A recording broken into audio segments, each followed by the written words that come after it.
Amém, irmãos? Vamos dar continuidade, então, aos nossos estudos aí, no livro de Mateus. Abra já a sua Bíblia no capítulo 13. Vamos continuar aí nesse capítulo, não vamos terminar ele ainda hoje. Provavelmente na semana que vem. Mas hoje nós vamos estudar, nós vamos ver aí, dos versículos 24... que é onde nós paramos na semana passada, até o versículo 52. Nós vamos ler uma boa parte aí, com o restante das outras parábolas que Jesus contou aqui nesse capítulo, né, aos discípulos e às pessoas que estavam ali ao seu redor. E hoje nós vamos ver a respeito das revelações que são feitas sobre o reino de Deus. Né? Jesus, aqui ele faz algumas revelações através das parábolas, né? De como é o reino, de como funciona, de qual é a ideia do reino, de como ele se estabelece, de como ele cresce, né? E tem muito a nos ensinar aqui. Por mais que a gente tenha muito tempo de igreja, né? de conhecimento da palavra, a gente sempre tem algo a aprender, algo de novo a aprender com a palavra. Amém? Vamos ler o texto? A partir do verso 24.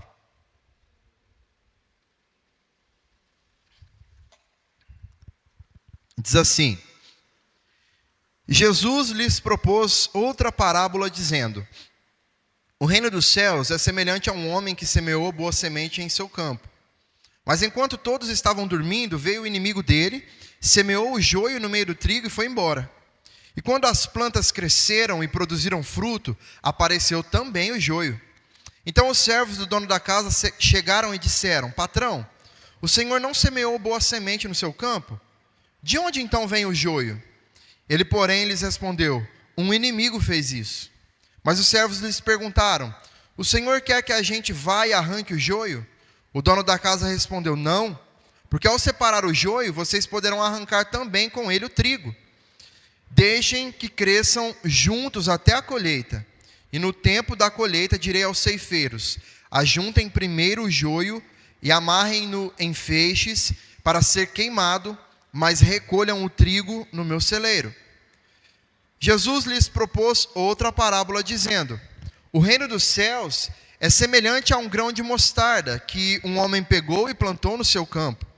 Esse grão é, na verdade, a menor das sementes, mas quando cresce, é maior do que as hortaliças e chega a ser uma árvore, de modo que as aves do céu vêm se aninhar nos seus ramos. Jesus lhes contou ainda outra parábola. O reino dos céus é semelhante ao fermento, que uma mulher pegou e misturou em 3 medidas de farinha, até ficar tudo levedado. Jesus disse essas coisas às multidões por parábolas, e sem parábolas nada lhes dizia. Isso aconteceu para se cumprir o que foi dito por meio do profeta: abrirei a minha boca em parábolas, publicarei coisas ocultas desde a criação do mundo. Então, despedindo as multidões, Jesus foi para casa, e aproximando-se deles, os discípulos disseram: expliquem-nos as parábolas do joio do campo, a parábola do joio do campo. E Jesus respondeu: o que semeia a boa semente é o filho do homem. O campo é o mundo. A boa semente são os filhos do reino. O joio são os filhos do maligno. O inimigo que semeou é o diabo. A colheita é o fim dos tempos, e os ceifeiros são os anjos. Pois assim como o joio é colhido e jogado no fogo, assim será no fim dos tempos. O Filho do Homem mandará os seus anjos, que ajuntarão do seu reino todos os que servem de pedra de tropeço e os que praticam o mal, e os lançarão na fornalha acesa. Ali haverá choro e ranger de dentes. Então os justos resplandecerão como o sol no reino de seu Pai. Quem tem ouvidos para ouvir, ouça. O reino dos céus é semelhante a um tesouro escondido no campo, que um homem achou e escondeu. Então, transbordante de alegria, vai e vende tudo o que tem e compra aquele campo. O reino dos céus é também semelhante a um homem que negocia e procura boas pérolas. Quando encontrou uma pérola de grande valor, ele foi, vendeu tudo o que tinha e comprou a pérola.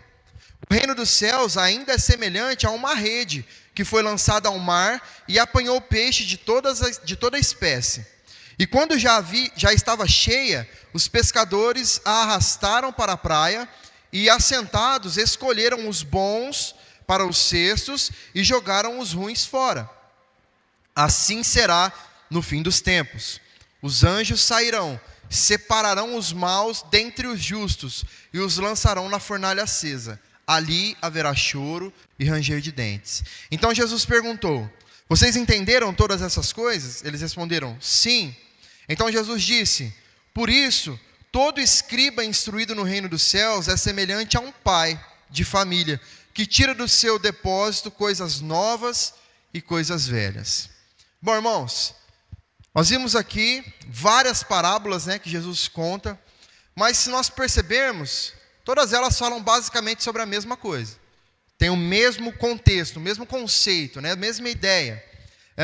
Ele volta aqui a instruir os seus discípulos através dessas parábolas. E a primeira parábola que Jesus usa aqui nesse trecho que nós lemos é a parábola do joio e do trigo, uma parábola muito conhecida que representa o verdadeiro e o falso crente. Aqui nessa parábola, o semeador não representa o crente, como na parábola anterior que nós vimos, Aqui o semeador representa o próprio Jesus, o Filho do Homem, como diz, o próprio Jesus vai dizer na parábola. O campo onde ele semeia é o mundo. A boa semente, dessa vez aqui, não é a palavra, A boa semente agora representa os filhos do reino, ou seja, os crentes verdadeiros, aqueles que pertencem a Deus. O joio já é o oposto, representa os filhos do maligno, os falsos crentes, O inimigo que semeou o joio no campo é o diabo. A colheita simboliza o final dos tempos e os ceifeiros são os anjos. O próprio Jesus vai explicar isso aqui com muita clareza aí no texto, Então, irmãos, o diabo, ele se opõe à obra de Deus, de forma constante e diária. Já que ele não pode, então, destruir os verdadeiros crentes, os verdadeiros salvos, a boa semente, o que ele faz? Ele tenta por um outro caminho, de uma outra forma. Ele coloca falsos crentes no meio do povo de Deus. É isso que ele faz. Então, Satanás, ele é especialista, irmãos, em trabalhar com falsificações. Ele sempre faz as suas falsificações. Ele tem os falsos crentes, que seguem um falso evangelho.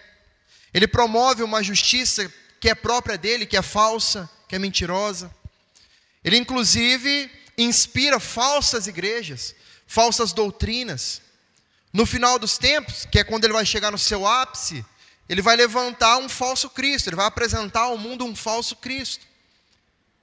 Satanás, ele é especialista nisso, Não é à toa que o texto bíblico vai dizer que ele se disfarça de anjo de luz. Ou seja, ele se transforma em algo bom para confundir, para enganar. E os seus seguidores também se fazem passar por filhos da justiça, mas não são. Muitos deles de forma consciente e outros até de forma inconsciente. E aí quando a Bíblia fala sobre a dificuldade de distinguir o joio do trigo, ou as ovelhas dos bodes, O problema aqui, irmãos, não é que os crentes pareçam incrédulos necessariamente, mas que os incrédulos muitas vezes aparentam ser crentes verdadeiros. Nós não conseguimos fazer essa distinção a olho nu, vamos dizer assim. Por isso que a igreja precisa estar sempre atenta, vigilante, firmada na palavra verdadeiramente. Nós precisamos estar atentos, porque sempre surgirão no nosso meio lobos em pele de cordeiro. E não apenas devemos tolerar as ovelhas que vivem no erro aqui, como se fossem lobos. Não, nós precisamos estar atentos, irmãos. Então essa parábola, ela nos mostra que os verdadeiros e os falsos crentes, irmãos, convivem juntos na igreja. Essa é uma realidade que Jesus já está nos alertando. Nem todo mundo que está dentro da igreja é crente de verdade. Verdadeiramente, genuinamente. Dentro da igreja estão presentes tanto os filhos do reino como os filhos do maligno. E na parábola, né, o semeador ali, ele não permite que se faça uma separação antes da hora, antes da colheita. Porque, de alguma forma, o trigo seria também machucado, vamos dizer assim. Nessa de separar o ruim do bom, o bom sofreria também. Porque não dá para fazer essa separação antes da hora. Eles estão enraizados, eles estão juntos, crescendo juntos. A diferença, a grande diferença, está na origem, na natureza de cada um. O crente verdadeiro, ele foi plantado por Deus e ele tem uma vida realmente transformada, de fato. O falso crente, ele foi plantado pelo diabo e ele vive de aparência. Ele vive com uma aparência de crente, uma aparência de piedade. Por isso, irmãos, que nós precisamos estar preparados para lidar tanto com convertidos como com os que não são convertidos dentro das nossas igrejas. E nem sempre nós, ou melhor, na grande maioria das vezes, nós não teremos como identificar isso e apontar isso. Até porque esse nem é o nosso papel. Porque nós, irmãos, não temos a capacidade de enxergar a diferença. Nós não temos a capacidade de enxergar o coração. Qualquer um, irmãos, pode se levantar com um discurso religioso, falando palavras que são comuns a nós como crentes, com uma postura aparentemente cristã, mas que por dentro é um lobo, é um falso cristão, um falso crente. Só que essa separação, irmão, só será feita na volta de Cristo, onde os anjos do Senhor farão esse trabalho de separar o joio do trigo. Isso também é um alerta para a igreja em relação à sua liderança. Porque nos mostra que a disciplina dentro da igreja, além de ser muito séria e muito necessária, ela também precisa ser feita com muito cuidado, com misericórdia, com amor, para que não aconteça de se tirar um crente verdadeiro e se deixar um falso, de jogar fora o trigo e guardar o joio, ou de proteger alguém que vive como falso crente, pensando que ele é fiel, e vice-versa. Por isso precisa haver cuidado na maneira de lidar com determinadas situações e pessoas. Porque, irmãos, uma certeza nós podemos ter: no céu não haverá hipócritas, falsos crentes. Assim como também no inferno não haverá crentes verdadeiros. Essa é a certeza que nós temos. Porque se nós não sabemos julgar, existe alguém que sabe. O justo juiz, Jesus Cristo. Ele julgará da melhor maneira possível. E os falsos cristãos serão condenados. E os verdadeiros entrarão no seu reino. Depois, Jesus fala sobre a parábola do grão de mostarda, né? E essa parábola, ela vai ilustrar o avanço, né, visível do reino de Deus neste mundo.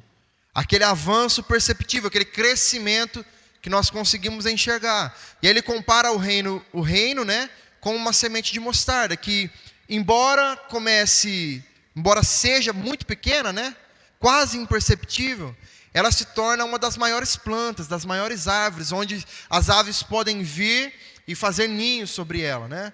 Então, o que isso mostra? Isso mostra que o reino, ele começa aparentemente pequeno e frágil. O que é um grão de mostarda?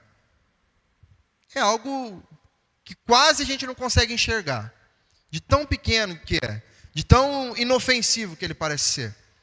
Jesus mostra que o reino de Deus tem um início humilde. A semente de mostarda, que é conhecida pelo seu tamanho pequeno, ela simboliza o início da obra de Deus. Foi assim com Jesus, por exemplo. Ele nasceu numa manjedoura, certo? Em uma cidade pouco relevante, sem expressão. em uma família pobre, humilde. Ele viveu sem posses. Ele foi rejeitado pelas pessoas ao seu redor. Foi entregue à morte de cruz. Morreu como um dos piores criminosos possíveis. E foi abandonado até mesmo pelos seus discípulos em determinado momento. Então, aos olhos humanos, a igreja, o início da igreja, foi marcado por fraqueza, por desprezo. Só que foi esse o caminho escolhido por Deus, irmãos, para revelar o poder do reino. Um começo simples, mas cheio de propósito. Com um futuro cheio de poder. E a outra coisa que essa parábola nos ensina é que pequenos começos geram grandes resultados. Parece até uma frase motivacional, de um coach, de um presidente de uma empresa muito grande, Mas é a verdade, a pequena semente de mostarda cresce e se torna uma grande árvore. Da mesma forma, o reino de Deus, mesmo começando ali com 12 discípulos e um Salvador crucificado, cresceu e hoje é o que é. Atingiu tantas pessoas e continua a atingir, vai continuar atingindo até o dia que Jesus voltar. Nada que não é verdadeiro, irmãos, dura tanto tempo assim. Algumas mentiras até duram anos. Mas nenhuma mentira dura tanto tempo assim, sendo sustentada por gente que dá a sua vida por conta dessa verdade. Nada que não é verdadeiro dura e passa por tantos séculos, por tanto tempo, por tanta perseguição e permanece firme e fiel. Nada. Uma outra lição sobre essa parábola é que o reino acolhe pessoas de todas as nações. Jesus diz que as aves vêm fazer ninhos nos ramos da árvore. Na linguagem profética ali do Antigo Testamento, essas aves, na verdade, elas representam as nações da terra. Como vai mencionar lá em Ezequiel e em Daniel também. Então isso mostra que o reino de Deus alcançará todos os povos, línguas e nações, indistintamente.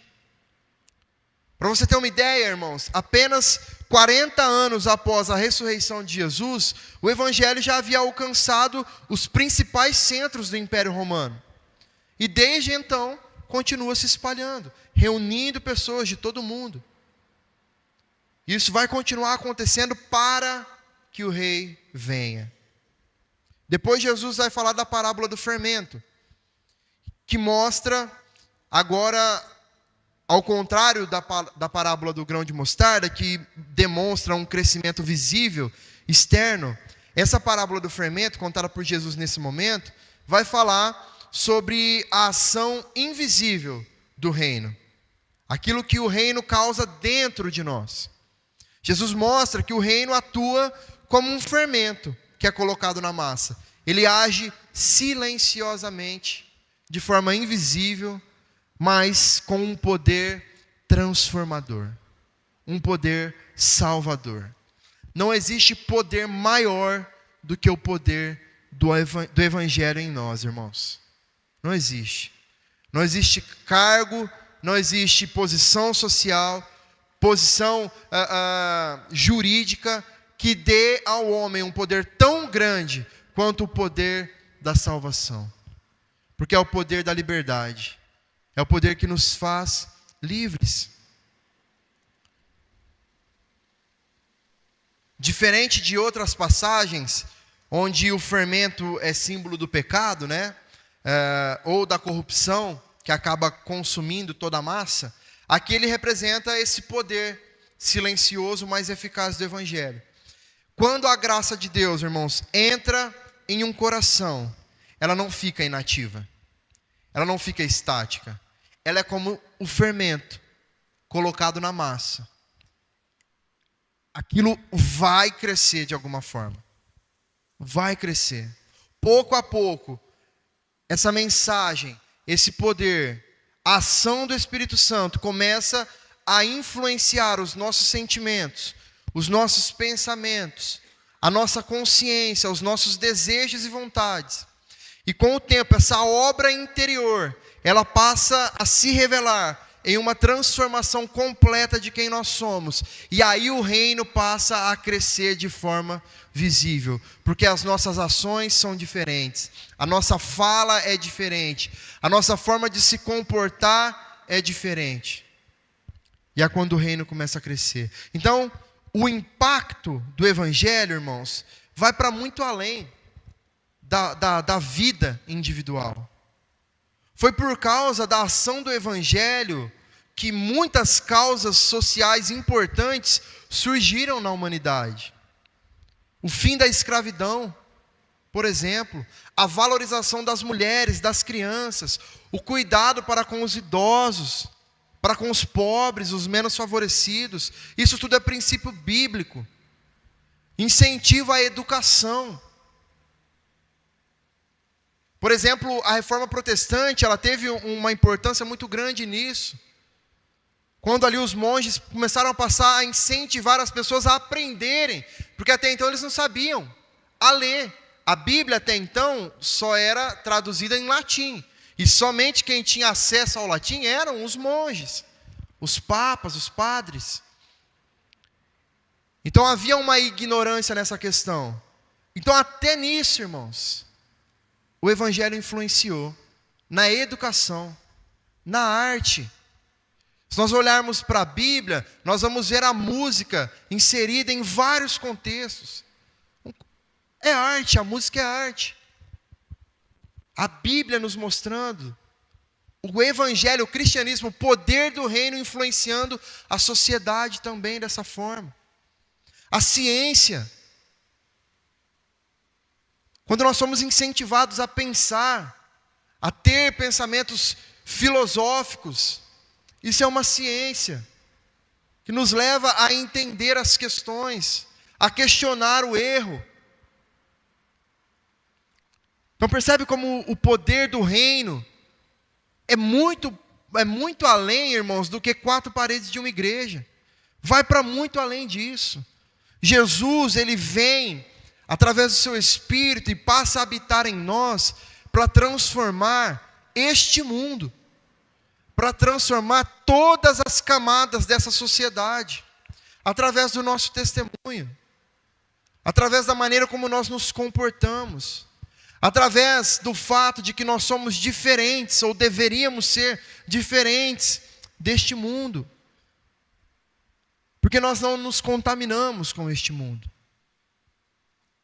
O Evangelho, ao contrário do que muitos aí fora pensam e dizem e usam de argumento para não terem um Evangelho para si, né? Não assumirem um Evangelho para si, o Evangelho não serve para alienar as pessoas, para deixar as pessoas bitoladas. O Evangelho vem para nos transformar, e assim também transformar a sociedade ao nosso redor. Depois disso, Jesus mais uma vez, ou melhor, o Evangelho de Mateus, aqui Mateus vai mostrar mais uma vez por que Jesus fala em parábolas, né?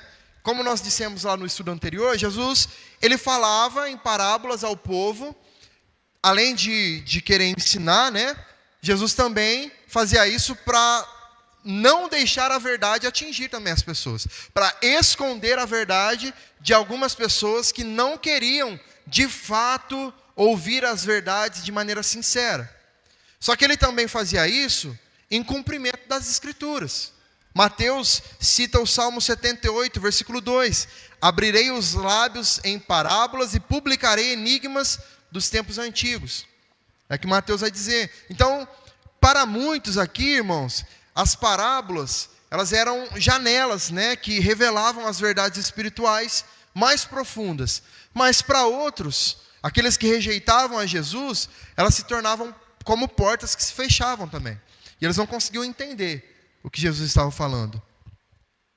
Jesus vai continuar. Ele vai falar depois, lá no versículo 44, sobre a parábola do tesouro escondido, para demonstrar o grande valor que há no reino. A lição que Jesus quer passar aqui é que a pessoa, né, quando ela encontra um tesouro, o homem, quando encontra um tesouro, ele vende tudo que tem para ficar com esse tesouro, porque esse tesouro representa um valor muito maior do que tudo aquilo que ele já tem.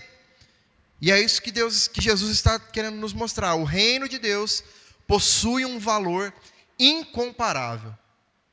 Incomparável. Nada do que nós temos e possuímos é maior, ou pode ser maior, do que o reino de Deus. E isso, irmãos, abrange absolutamente tudo. Não só bens materiais. Tudo. Tudo que temos, construímos, alcançamos, os relacionamentos, tudo. Nada se compara ao valor do reino para as nossas vidas. Não há nada mais precioso ou mais digno da nossa dedicação total do que o reino de Deus. A salvação, irmãos, não é algo que pode ser comprado com dinheiro. Por isso que ela é muito mais preciosa. Nem o maior milionário deste mundo, o homem mais rico deste mundo, Elon Musk, não tem dinheiro suficiente para comprar a salvação. E nem se ele trabalhar a vida inteira dele e enriquecer dia após dia, ano após ano, ele nunca chegará num montante o suficiente para comprar a salvação. Percebe como é muito maior? É muito maior. Não é algo que possa ser comprado com dinheiro. Sabe por quê? E isso é a grande chave aqui. Nós não podemos comprar, mas nós a recebemos de graça. Nós não temos nada, nós não possuímos nada que nos faça capazes, ou que nos dê a possibilidade de ter condições de comprar, de adquirir a salvação. Mas o Deus que nós servimos é tão bom, tão misericordioso, que Ele nos dá de graça o maior de todos os tesouros, irmãos. Mas o que é que nós estamos fazendo com esse tesouro? Essa é a grande questão. Porque apesar de ser gratuito para nós, irmãos, é necessário abrir mão de tudo aquilo que nos impede de receber essa salvação. Dentro dessa mesma ideia, Jesus fala sobre a parábola da pérola de grande valor. E ele cita um negociante ali que busca pérolas preciosas, né? E quando ele encontra uma de grande valor, ele vende também tudo que ele tem para adquirir essa pérola. Da mesma forma como as pérolas eram raras e caríssimas, acessíveis somente aos mais ricos, né? O reino dos céus é um bem de um valor incalculável. Quem encontra este reino com fé, entende que vale a pena renunciar tudo para receber esse reino. Não existe investimento mais sábio, mais assertivo do que aquele que nós fazemos no reino de Deus, irmãos. Porque os frutos deste investimento são eternos. Durarão para sempre. A penúltima parábola que Jesus usa é da rede, que é bem parecida à do joio e do trigo, né? A rede do evangelho que é lançada e recolhe os peixes de todos os tipos, tanto os bons quanto os ruins. Isso mostra, assim como no lado do joio e do trigo, que dentro da igreja existem tanto os verdadeiros convertidos, quanto aqueles que apenas aparentam ser. Todos são peixes, mas uns prestam e outros não. Uns podem ser aproveitados, outros não. E aí haverá um dia, irmãos, em que os anjos do Senhor virão e farão a separação desses peixes. Os justos serão preservados e os ímpios lançados no inferno. Como nós sempre estamos falando, irmãos, não tem meio termo. Não tem. Não tem um terceiro lugar para a gente ficar ali por um tempo e tal, para depois... Não tem. Ou vai ou não vai. É céu ou inferno. Jesus está nos alertando que estar no meio do povo de Deus não necessariamente garante salvação ao povo. É preciso, irmãos, nascer de novo. E além de nascer de novo, é preciso viver em obediência a Cristo. E Jesus finaliza falando sobre um pai de família e os tesouros do reino. Depois de ensinar ali essas parábolas, Jesus vai dizer que os escribas, instruídos a respeito do reino, se parecem com um pai de família que tira do seu depósito coisas novas e velhas. Isso quer dizer, irmãos, que o verdadeiro discípulo é alguém que conhece as Escrituras e que sabe aplicar as verdades do reino com sabedoria. O melhor ensino não é aquele que apenas transfere conhecimento. Não. É aquele que se aplica, aquele que aplica a verdade de forma pessoal e prática. É como se você tivesse uma aula teórica e uma aula prática. Você está ali, você tem uma aula teórica sobre determinado assunto. Vou dar um exemplo aqui bem banal. O futebol. Você pode ouvir falar do futebol, você pode pegar um especialista aqui para te falar sobre todo o conhecimento que ele tem sobre o futebol, sobre as táticas, sobre as regras. Mas a hora que você vai para o campo, a hora que a bola cai no seu pé, é diferente. É isso, irmãos. Nós podemos estar aqui, recebendo conhecimento e mais conhecimento. Só que o nosso campo é lá fora.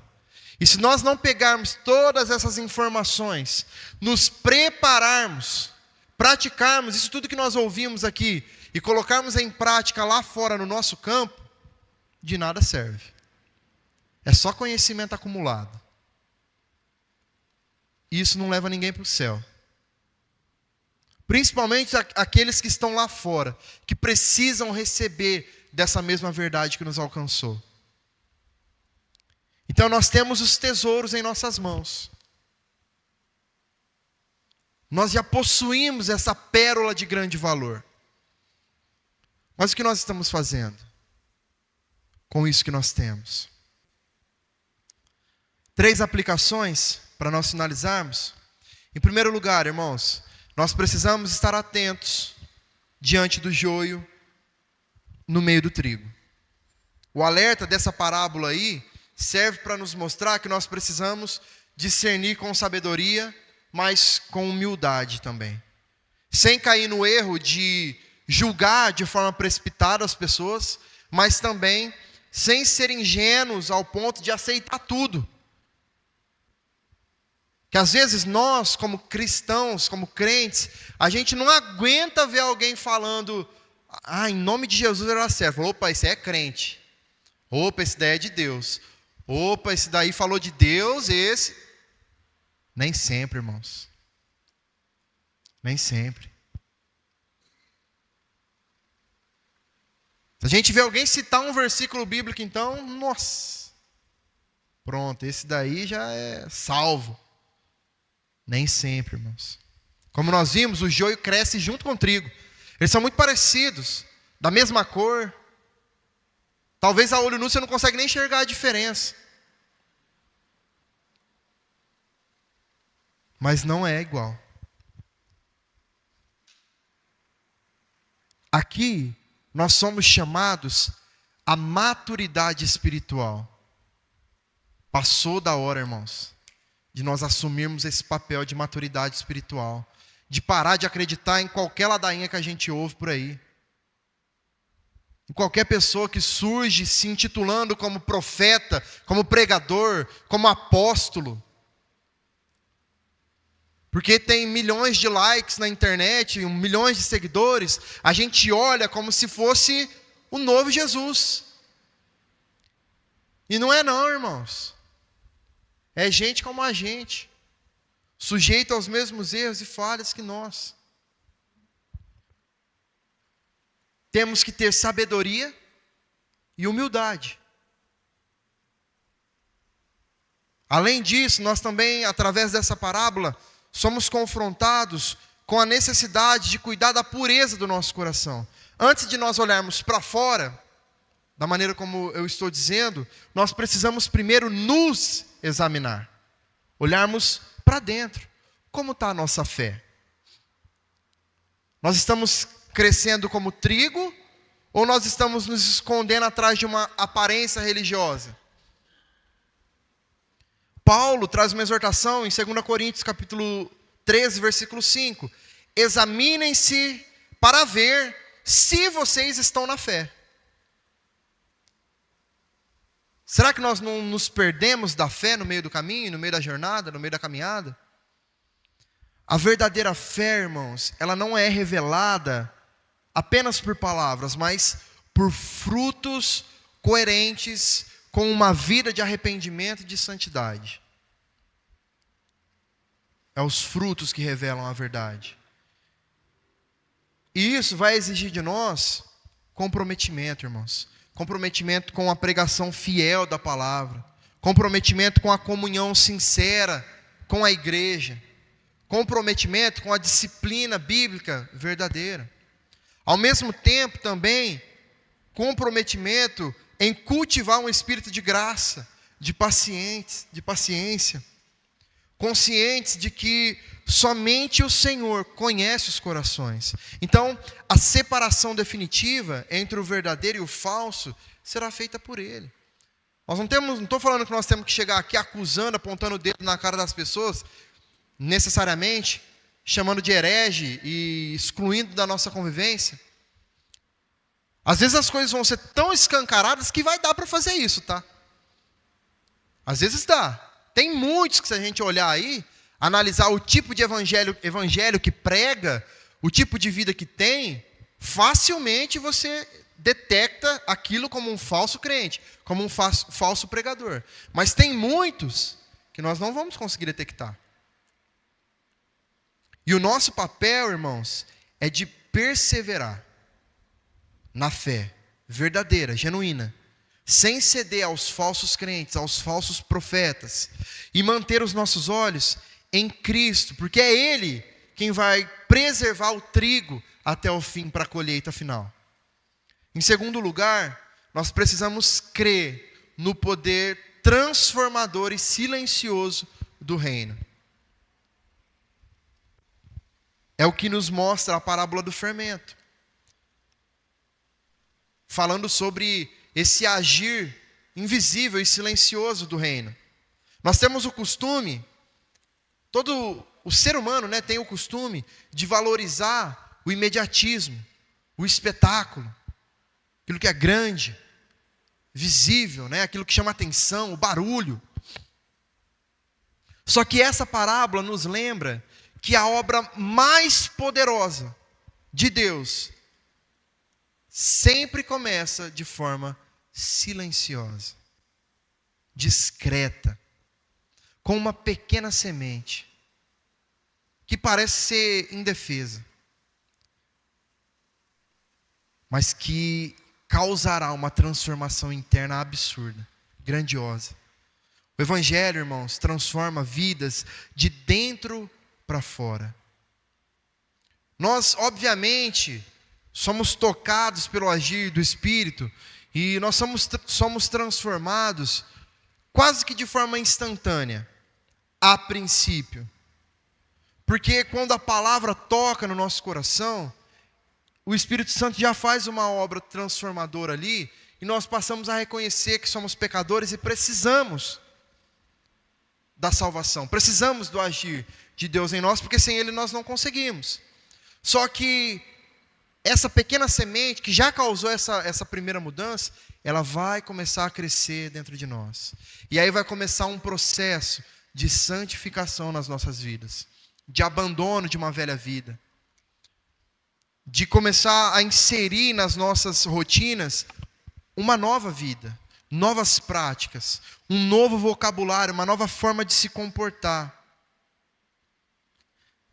Essa mudança, às vezes, ela vai ser lenta, e ela pode ser lenta aos nossos olhos, só que ela é certa, ela é eficaz, quando é verdadeira. Então o fermento, ele pode demorar para agir completamente, pode ser imperceptível, Só que é uma atuação inevitável, irmãos. A graça é inevitável. O agir do Espírito Santo em nós é inevitável. Quando ele decide tocar, irmãos, ele toca. E algo vai acontecer. Não há quem possa impedir. Por isso que nós precisamos valorizar esse crescimento espiritual progressivo, a santificação diária, a fidelidade nas pequenas coisas. É até um encorajamento para os líderes, para os pastores, para os pregadores, não só da nossa igreja, mas de forma geral. Porque muitas vezes, irmãos, esse trabalho, ele é cansativo, ele é árduo, ele é trabalhoso. Às vezes, aqueles que estão à frente, que têm a chance, o privilégio de levar a palavra, às vezes eles não conseguem enxergar o agir de Deus. Porque parece que às vezes as pessoas patinam ali na fé e continuam dando os mesmos problemas, os mesmos trabalhos, né? São sempre as mesmas demandas para ter que lidar. Às vezes é demorado, o processo às vezes é lento, mas o fermento está fazendo o seu trabalho ali. A ação do Espírito Santo ele está agindo. Ele está agindo. Não é no nosso tempo. Essa história de que Deus escreve certo por linhas tortas, ou de que a justiça de Deus tarda, mas não falha, isso é tudo balela, viu, irmão? Isso é tudo mentira que as pessoas inventam só para massagear o próprio ego. Deus faz as coisas certas, perfeitas, no tempo certo, do jeitinho que tem que ser. É que a gente é afobado demais, ansioso demais. A gente quer as coisas para ontem, do nosso jeito. Para tudo na vida, a gente quer. Às vezes vai ser de forma silenciosa, lenta, mas creia. Porque a palavra tem poder por si só. Não depende do nosso agir. Que bom. Glória a Deus por isso, porque não depende de nós. Não depende do nosso, do quão bons nós somos, do quanto nós sabemos falar, pregar, ministrar. Não depende de nós. O que depende de nós é de levar a mensagem. Quem vai fazer, quem vai aplicar é Deus. É Deus, irmãos. Não se trata apenas de grandes manifestações. Por isso, irmãos, não se limite. Porque às vezes nós nos colocamos num lugar de que, mas isso não é para mim. Não, esse negócio de pregar, de falar do evangelho aí, isso aí é para pastor, isso aí é para os líderes. Irmãos, eu vou citar o exemplo, eu vou citar o exemplo da Sandra aqui. Ela falou, mas por que eu, né? Mas teve duas situações que me marcaram muito. Uma foi no chá de bebê da Thaís e outra foi no aniversário da Maria Catarina. Irmãos, duas situações completamente nada a ver. E ela pregou o evangelho nas duas. Ela pegou o microfone e pregou o evangelho, irmãos. Falou de Jesus. Que Jesus é o nosso único Salvador. Que Ele é o nosso Pai. Quem quer, faz acontecer, irmãos. É em tempo e fora de tempo. É o exemplo que eu sempre uso do pastor José também. Do dia que ele atropelou o cachorro do homem e ainda foi lá falar de Jesus para o homem. E no final os dois estavam abraçados juntos, chorando os dois. Em tempo e fora de tempo. Não precisa de muito, não precisa de microfone, não precisa de um palco, não precisa de um lugar com ar-condicionado, luzes, nada disso. Precisa só de vontade. Então não se limite. Mas eu sou pequeno demais. O grão de mostarda é menor que você. Mas sabe o que é bom? O grão de mostarda não é você quem fabrica, quem produz. Ele está na sua mão aí para você lançar ele no terreno. E aí deixa que o Espírito Santo vai regar, vai cuidar e vai fazer florescer e crescer. São exemplos, irmãos. É bom citar exemplos aqui do nosso meio, aqui, porque para reforçar a nossa fé. Para nos chamar a atenção de certa forma.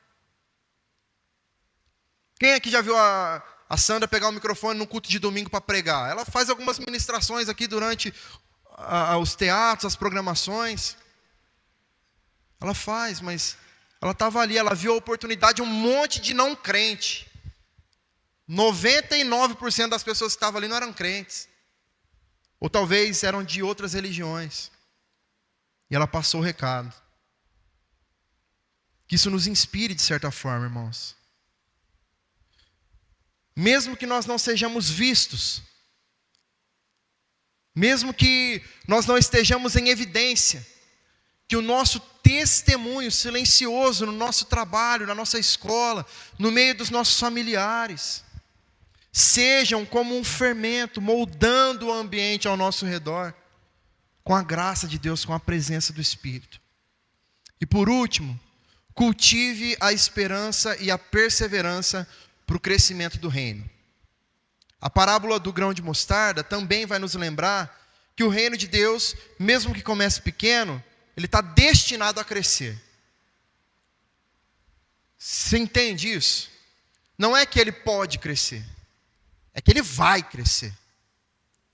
A palavra lançada nunca volta vazia. Jesus nos garante, irmãos, que assim como uma semente minúscula se torna uma grande árvore, o reino de Deus continua avançando, ainda que de forma invisível aos nossos olhos. O que começa às vezes com uma conversa, uma oração, uma atitude de amor, um simples parar para ouvir alguém. Irmãos, o que tem de gente destruída não está no gibi. O que tem de gente clamando desesperadamente por salvação, por solução dos seus problemas, nossa, mas está escorrendo pelo ladrão. E às vezes o simples sentar e ouvir, e o simples dizer, Deus está cuidando de você, transforma uma vida, uma situação. Às vezes é aquela pitadinha de fermento, aquele grãozinho de mostarda que nós estamos lançando. Não precisa saber pregar. Fala o que Jesus faz na sua vida diariamente. É o seu testemunho. É isso que pode começar a gerar frutos eternos. Nós não podemos, de forma alguma, irmãos, desprezar os pequenos começos. Porque é exatamente assim que Deus opera. Usando o que é fraco para confundir os fortes. O que é humilde para manifestar a sua glória. Não importa se nós temos 1 ou 2 ou 3 no nosso culto. Não importa. É com esse 1, 2 e 3 que Cristo quer fazer algo. Ele vai fazer. Não importa se é para pregar de quarta, se é para pregar de domingo, se é para pregar na reunião de oração, na reunião lá na casa do irmão Cláudio. Não importa se é para pregar lá no meu trabalho, se é para falar de Jesus para uma pessoa na fila do banco, numa festa de aniversário. Não importa. Nós não podemos nos esquecer jamais que o reino de Deus já começou. E ele está crescendo. E um dia ele encherá toda a terra com a glória de Cristo. E que nós possamos fazer parte disso. Sermos instrumentos na mão do Senhor. Em Cristo, irmãos, nós podemos encontrar o verdadeiro sentido da esperança de todas essas verdades aqui, de todas essas parábolas. Por isso que nós precisamos nos render totalmente a Ele. Ele nos chama a reconhecer o valor incomparável do reino, a perseverar com fé, mesmo em tempos difíceis, mesmo sem enxergar, e aguardar com temor e com esperança, porque o dia da colheita final vai chegar. Então que os nossos corações estejam firmes em Cristo, irmãos, porque é somente por meio dele, da sua graça, que nós seremos contados entre os bons frutos, entre o trigo, que ele seja sempre o centro da nossa fé, da nossa esperança, da nossa obediência, porque é dessa forma que nós nos encontraremos com ele na eternidade. Amém?